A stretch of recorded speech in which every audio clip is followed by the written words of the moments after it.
झारखंड में जैव विविधता के संरक्षण को लेकर झारखंड जैव विविधता पार्षद के द्वारा एक दिवसीय कार्यशाला का आयोजन रांची डोरंडा स्थित प्लास सभागार में किया गया, जिसमें रांची, लोहरदगा, गुमला, खूंटी, सिमडेगा जिला के दूर दराज ग्रामों में गठित जैव विविधता प्रबंधन समिति एवं संयुक्त वन प्रबंधन समिति के सदस्यों के बीच यह एक दिवसीय कार्यशाला का आयोजन किया गया था। कार्यक्रम में झारखंड जैव विविधता पार्षद के सदस्य सचिव सह मुख्य कार्यपालक पदाधिकारी संजीव कुमार की उपस्थिति रही। जैव विविधता प्रबंधन समिति और संयुक्त वन प्रबंधन समिति के सदस्यों को अपनी कार्यप्रणाली और जैव विविधता के प्रति जागरूक किया गया। झारखंड जैव विविधता पार्षद लगातार सुदूरवर्ती इलाकों में जंगलों में रहने वाले जनजातियों को जंगल की गुणवत्ता के बारे में जानकारियां साझा कर रही है, जिससे कि झारखंड में आदिवासी जनजातियों को सशक्त बनाया जा सके और लोगों को वन में बहुमूल्य औषधीय पौधे के विषय में बताया जा रहा है, जिससे कि जंगलों में साधारण सा दिखने वाला दुर्लभ वनस्पतियों को संरक्षित किया जा सके, जिसको लेकर जैव विविधता प्रबंधन समिति एवं संयुक्त वन प्रबंधन समिति के सदस्यों के माध्यम से वन की उपयोगिता को वनवासियों तक पहुंचाने का कार्य में जुटी है।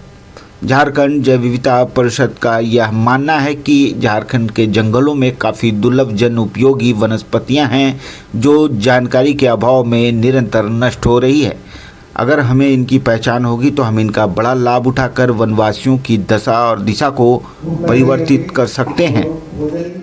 आज हम लोगों ने ये कार्यशाला जैव विविधता से संबंधित लोगों का कैपेसिटी बिल्डिंग के लिए किया और हम लोग इसको बिल्कुल फोकस्ड वे में कर रहे हैं। अभी जो हम लोगों ने किया है वो रांची, गुमला, सिमडेगा, लोहरदगा और खूंटी के बीएमसी मतलब जैव विविधता प्रबंधन समिति के लोग हैं, वन सुरक्षा समिति के लोग और वहाँ के पदाधिकारीगण हैं, उनके साथ हम लोगों ने किया है। इसका मेन हम लोग उद्देश्य ये है कि लोगों के बीच में जैव विविधता के संबंध में एक जानकारी आए और जो भी वहाँ पे जो PBR मतलब कि पीपल्स बायोडाइवर्सिटी रजिस्टर है उसको अपडेट करना है, मतलब जैव विविधता पंजी को अपडेट करना है, क्योंकि उसमें हमेशा चेंज होता रहता है। उस क्षेत्र के बारे में लोगों को जानकारी होनी चाहिए कि वहाँ पे क्या क्या फ्लोरा फौना है, वहाँ पे लोगों का क्या क्या पारंपरिक ज्ञान है किसी चीज़ के बारे में। तो ये केवल फॉरेस्ट में ही नहीं, फॉरेस्ट के बाहर में भी है, जो कि लोगों को जानकारी होनी चाहिए। उसके अलावा हम लोगों को ये बता रहे हैं कि वहाँ पे जो जैव विविधता विरासत स्थल है उनको भी घोषित करने की आवश्यकता है, ताकि लोगों को के बीच में उनका प्रोटेक्शन को लेकर करके भावना जगे और हम लोग उसका एक मैनेजमेंट प्लान बनाएंगे ताकि भविष्य में उसको किस तरह से संरक्षित किया जा सके, उसका प्लानिंग कर पाए। सर, इस प्लानिंग से कितना लाभ मिल पाएगा आने वाले समय में ग्रामीणों को और झारखंड वासियों को? ग्रामीण को बिल्कुल मिलेगा। आप जानते हैं कि हम लोगों का जो अस्तित्व है वो बिल्कुल जैव विविधता पर आधारित है। आप देख रहे हैं कि आज जो हमारा पूरा विश्व है पर्यावरण के समस्या से हम लोग बिल्कुल ग्रस्त हैं और जैव विविधता का जो ह्रास हो रहा है उसको रोकने के लिए हम लोग ये सब पहल कर रहे हैं, ये कैपेसिटी बिल्डिंग कर रहे हैं। तो निश्चित रूप से जब इसको हम लोग जैव विविधता का संरक्षण कर पाएंगे तो जो लोगों के बीच में आजीविका का साधन है वो बढ़ेगा। तो निश्चित रूप से उससे हम लोगों को आजीविका की जो आवश्यकता होती है वो बढ़ने से लोग का लाइफ स्टाइल बदलेगा, लोग उसका और अच्छे से सुनिश्चित करेंगे और हम लोग अच्छे वातावरण में जी पाएंगे। इसके अलावा जिस एरिया में कुछ ऐसे जैव विविधता के जिनकी की कमर्शियल खेती हो और लोग बाहर की कंपनी ले जा रहे हैं, तो उसके प्रति भी हम लोगों को जागरूक कर रहे हैं कि उसको कैसे उनको बेनिफिट शेयरिंग हो पाएगा। हाँ, ये कार्यशाला काफ़ी इनलाइटनिंग रहा और इसमें BMC के सदस्य लोग भी थे। सभी के बीच में अवेयरनेस दिया गया बायोडाइवर्सिटी एक्ट के बारे में, उनके अधिकारों के बारे में, वो क्या कर सकते हैं, इससे क्या हो सकता है, उनको कैसे फ़ायदा मिल सकता है, इन सभी के बारे में जानकारी मिली और इसको हम लोग फील्ड में भी इम्प्लीमेंट कराएंगे। कोशिश करेंगे ज़्यादा से ज़्यादा लोग जुड़े और इसको मूर्त रूप दिया जाए। मेरा नाम पल्लवी भारती है, मैं NBA से हूँ, राष्ट्रीय जैव विविधता प्राधिकरण से, और मैं यहाँ झारखंड जैव विविधता परिषद में प्रतिनियुक्ति पर आई हूँ। हमारा जो NBA है उसके द्वारा यहाँ पर जो भी कार्य होते हैं मतलब उसके थ्रू ही यहाँ पे सारी चीज़ों को बताया जाता है, किया जाता है, सारे दिशा निर्देश वहीं से आते हैं। और SBB और NBA मिल करके जितने भी विरासत स्थल हो गए, ABS हो गया, PBR हो गया, इस पर काम कर रहे हैं। तो PBR तो झारखंड में पूरी तरीके से बन के तैयार है। अब उसमें ऑपरेशन की ज़रूरत है। ऑपरेशन के पे कार्य होने की सूचना या कार्रवाई की जाएगी। दूसरा आपका हो गया ABS पे। तो ABS पे भी हम लोग धीरे धीरे लोगों को जागरूक कर रहे हैं। उसके लिए BMC ये सब सारी चीज़ों की जो भी व्यवस्था है वो की जा रही है। NBS जो भी गाइडलाइन आता है, जैसे कि जो BD एक्ट हो गया, जो भी उस सब का अनुपालन, सबके ऊपर काम जो SBB है वो करवा रही है। क्योंकि मैं झारखंड SBB में हूँ तो मैं यहाँ के बारे में आपको ये सब जानकारी दे पा रही हूँ। उसके बाद जो अभी करंट में अभी वर्तमान में सबसे जागरूक जो आपका पॉइंट है वो है जैव विविधता विरासत स्थल। उसके बारे में अभी हम लोग बात कर रहे हैं और इस पे हम लोग कार्रवाई करने का सोच भी रहे हैं कि कैसे हम यहाँ पर एक BHS को लाएं। क्योंकि बहुत सी जगहों पर BHS घोषित हो चुका है पर हमारे पास एक भी नहीं है, जबकि इतना विरासत है यहाँ पर, मतलब इतनी जैव विविधता सब कुछ है यहाँ पर अभी तक हम लोग इस चीज़ में सक्षम नहीं हो पाए हैं। तो इसके लिए हम लोग अपना कार्य रूप में इसको धीरे धीरे ला रहे हैं। इसके लिए हम लोग को BMC को जागरूक करना पड़ रहा है। तो उस कार्य के लिए हम इसमें अपने काम को कर रहे हैं। जो इसकी बिंदुएं हैं, जो इसका तो प्रावधान है, उस पर धीरे धीरे काम किया जा रहा है। मेरा नाम घनश्याम महतो है। मैं रांची डिवीज़न के कांके रेंज में पदस्थापित हूँ और मेरा बचपन से ही पेड़ पौधों जड़ी बूटियों पे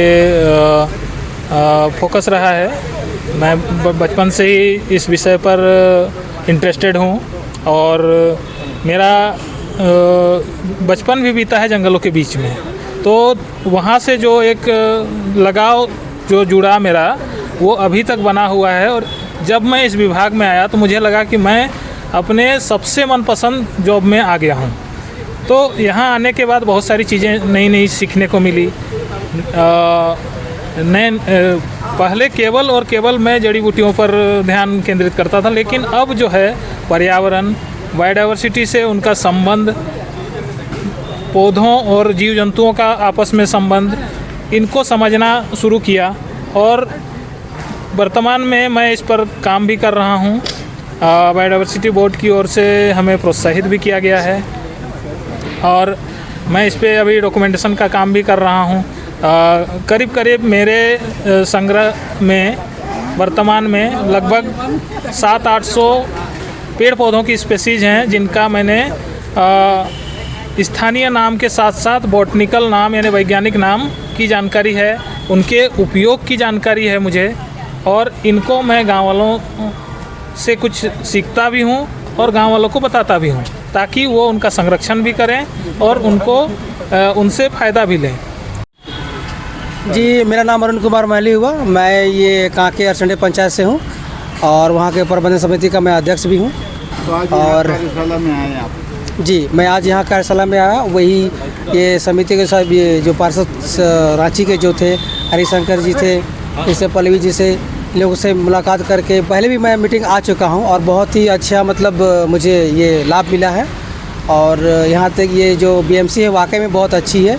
जैसे पहले के जो आयुर्वेद से जुड़ी हुई जो भी मतलब बातें होती थी, वो अभी धीरे धीरे वो मतलब हर चीज़ में वो कन्वर्ट हो जा रही है।